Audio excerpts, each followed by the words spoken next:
Hey everybody. Again, I'm reading to you late at night, but that's okay. It's just the way it has to be. When I'm out here working, I'm very busy, but I always make time for God's Word. So, thank you for being here, and let's grab our Bibles and turn to March 26th. So it's March 26th in the 1-year chronological Bible. And we're in the book of Joshua again. Wow, Joshua is amazing. Joshua 27, 7 through 24. The kings defeated west of the Jordan. The following is a list of the kings that Joshua and the Israelite armies defeated on the west side of the Jordan, from Baal Gad in the valley of Lebanon to Mount Halak, which leads up to Seir. Joshua gave this land to the tribes of Israel as their possessions, including the hill country, the western foothills, the Jordan Valley, the mountain slopes, the Judean wilderness, and the Negev. The people who lived in this region were the Hittites, the Amorites, the Canaanites, the Perizzites, the Hivites, and the Jebusites. These are the kings that Israel defeated.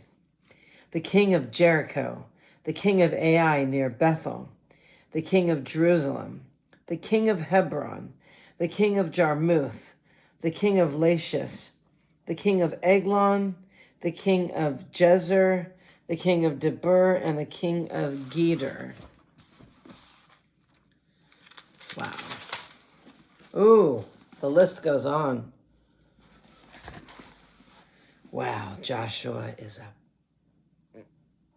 just a badass. He's amazing. Wow. Yep, the Israelites. Oh my goodness. Such champions, such victory. Wow. The king of Hormah, the king of Arad, the king of Libnah, the king of Adullam, the king of Makkedath, the king of Bethel, the king of Tappuah, Hepher, the king of Aphek, of Lasharon, of Maden, Hazar, Shimron Muron, the king of Akshaphath, of Tanakh, of Megiddo, the king of Kadash, the king of Joachim in Carmel, the king of Dor in the town of Nephtador, the king of Goyim in Gilgal, and the king of Tirzah. In all, 31 kings were defeated. Wow. My goodness. That's just amazing to me. That's amazing. Wow. Joshua 13, 1 through 7. The land yet be conquered. When Joshua was an old man, the Lord said to him, "You are growing old, and much land remains to be conquered. This is the territory that remains: all the regions of the Philistines and the Geshurites, and the larger territory of the Canaanites, extending from the stream of Shihor on the border of Egypt, northward to the boundary of Ekron. It includes the territory of the 5 Philistine rulers of Gaza, Ashdod, Ashkelon, Gath, and Ekron. The land of the Avites in the south also remains to be conquered.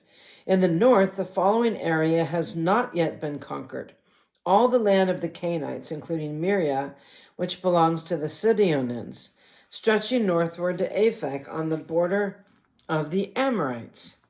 The land of the Gebalites and all of Lebanon mountain area to the east from Balgad below Mount Hermon to Lebo Hamath, and all the hill country from Lebanon to I'm sorry. I can't pronounce these words very well. Misrophoth Maim, including all the land of the Sidonians. I myself will drive these people out of the land ahead of the Israelites. So be sure to give this land to Israel as a special possession, just as I have commanded you. Include all this territory as Israel's possession when you divide this land among the 9 tribes and the half-tribe of Manasseh." Joshua 13, 8 through 13. The land divided east of the Jordan. Half of the tribe of Manasseh and the tribes of Reuben and Gad had already received their grants of land on the east side of the Jordan, for Moses, the servant of the Lord, had previously assigned this land to them. Their territory extended from Aor on the edge of the Arnon Gorge, including the town in the middle of the gorge, to the plain beyond Medeba as far as Dibon. It also included all the towns of King Sihon of the Amorites, who had reigned in Heshbon, and extended as far as the borders of Ammon. It included Gilead, the territory of the kingdoms of Geshur and Makkah, all of Mount Hermon, all of Bashan as far as Salcah, and all the territory of King Og of Bashan, who had reigned in Ashratoth and Edrei. King Og was the last of the Rephaites, for Moses had attacked them and driven them out. But the Israelites failed to drive out the people of Geshur and Makkah, so they continued to live among the Israelites to this day. An inheritance for the tribe of Levi, Joshua 13:14. Moses did not assign any allotment of land to the tribe of Levi. Instead, as the Lord had promised them, their allotment came from the offerings burned on the altar to the Lord, the God of Israel. Joshua 13:15 through 23. The land given to the tribe of Reuben. Moses had assigned the following area to the clans of the tribe of Reuben. Their territory extended from Aor on the edge of the Arnon Gorge, including the town in the middle of the gorge, to the plain beyond Medeba.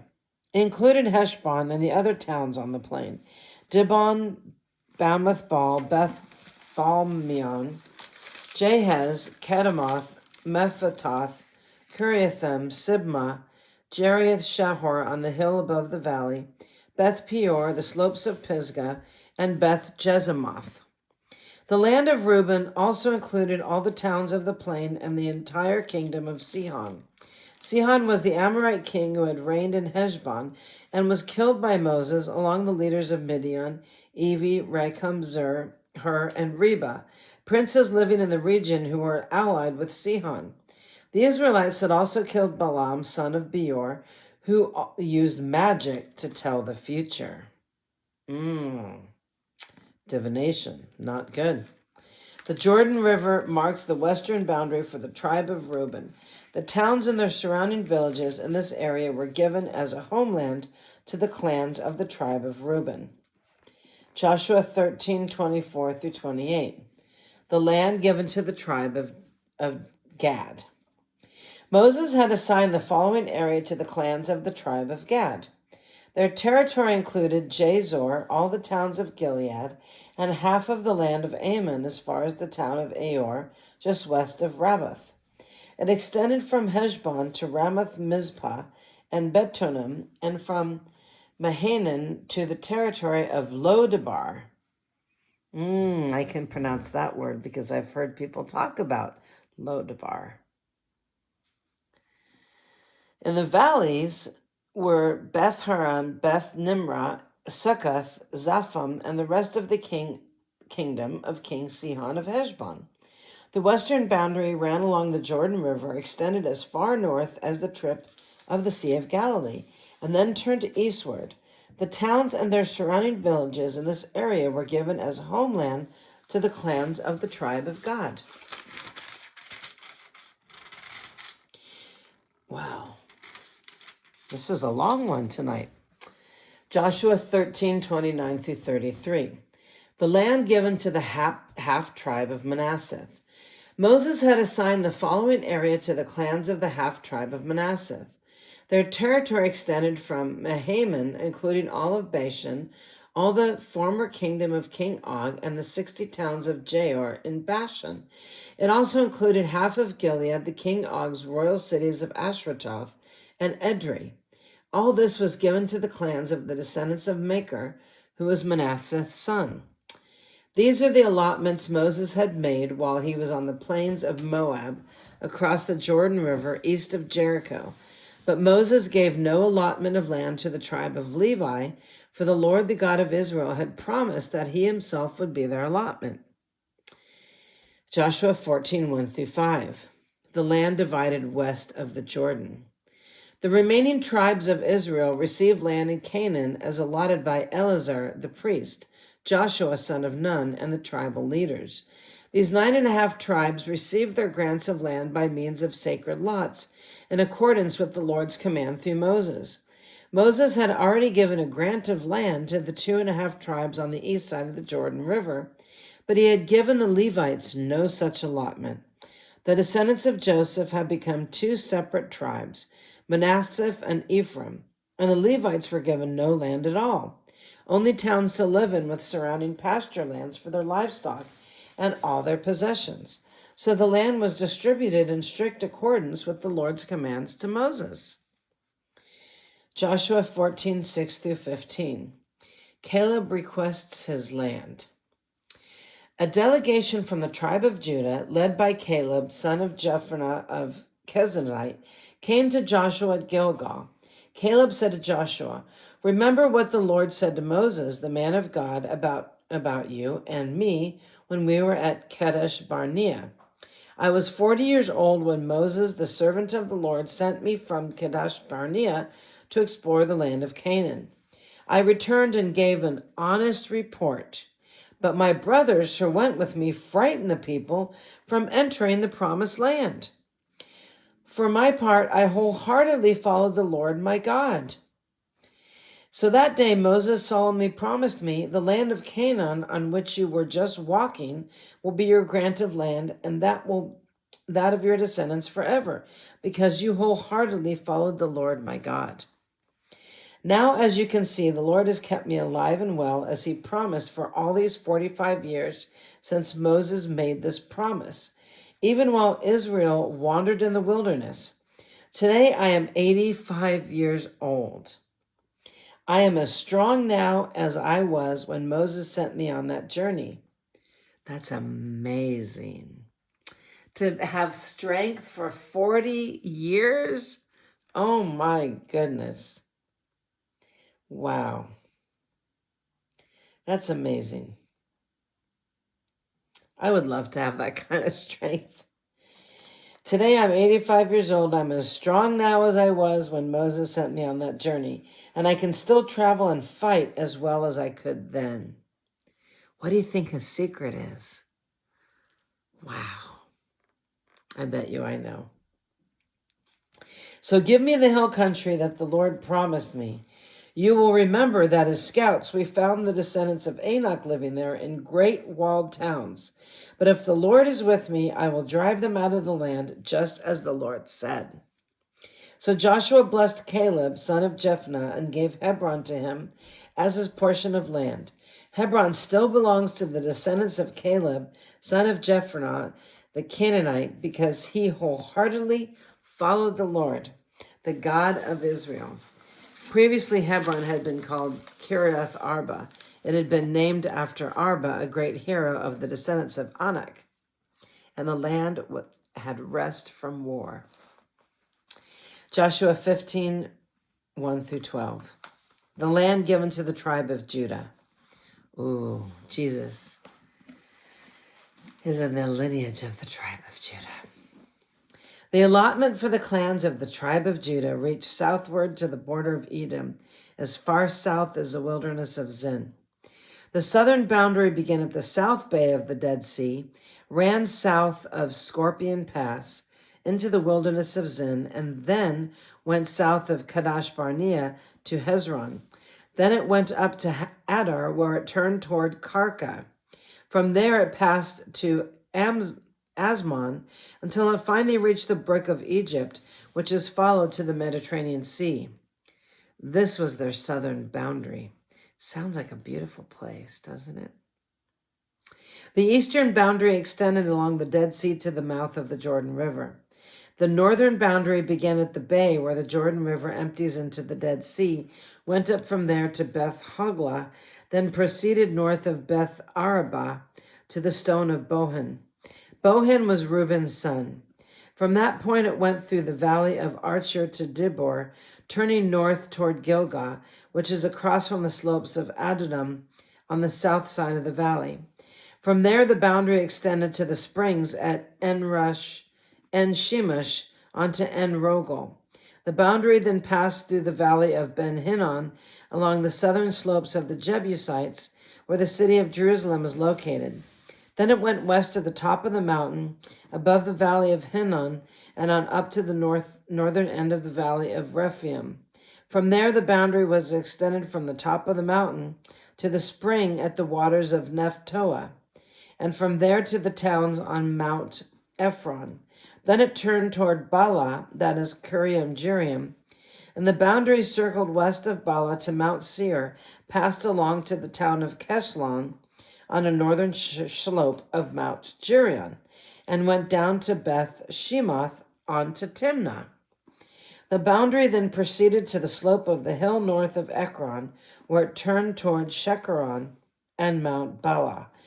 It passed Jebneel and ended at the Mediterranean Sea. The western boundary was the shoreline of the Mediterranean Sea. These are the boundaries for the clans of the tribe of Judah. Joshua 15:13 through 19. The land given to Caleb.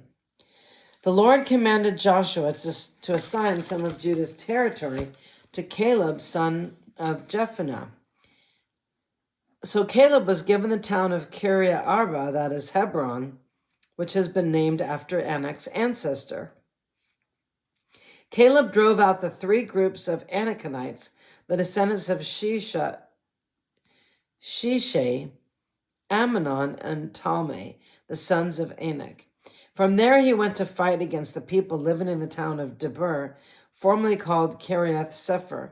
Caleb said, I will give my daughter Asaph in marriage to the one who attacks and captures Kiriath Sepher. Onathal, the son of Caleb's brother Kenaz, was the one who conquered it. So Achsah became Othniel's wife. When Asheth married Othniel, these names, I'm telling you, unless you speak Hebrew, it is hard to say these names properly. When Achsah married Othniel, she urged him to ask her father for a field. As she got down off her donkey, Caleb asked her, What's the matter? She said, Give me another gift. You have already given me land in the Negev. Now please give me springs of water too. So Caleb gave her the upper and lower springs. Wow. Well, that's it for tonight. I want to go look up these places on Google Earth and see what they look like. But I've tried doing that before, and they must have changed the names because I can't find these places. They sound beautiful, especially the tribe of Judah. Wow. So, anyways, you have a blessed and wonderful night, and thank you for being here. And let us all have the faith and the strength of Joshua and the strength and the longevity of Caleb. Wow. To be strong at 85 years old like you are in your 40s, now that's pretty cool. What I was thinking is they didn't have fast food. They didn't have media. They didn't have all these toxic ways of living. You know, people on computers sitting around. I mean, we're on a computer right now. You know, social media. They exercised everywhere they went. They ate off the land, and they worshiped the Lord. So those three things have got to give you the strength and the longevity. So that's what I think. So if we can all do that, limit our social media, eat off the land, and worship the Lord, I think we will have the strength and the longevity of Caleb. Don't you think so? I think so. So have a blessed and wonderful night, and please join me tomorrow.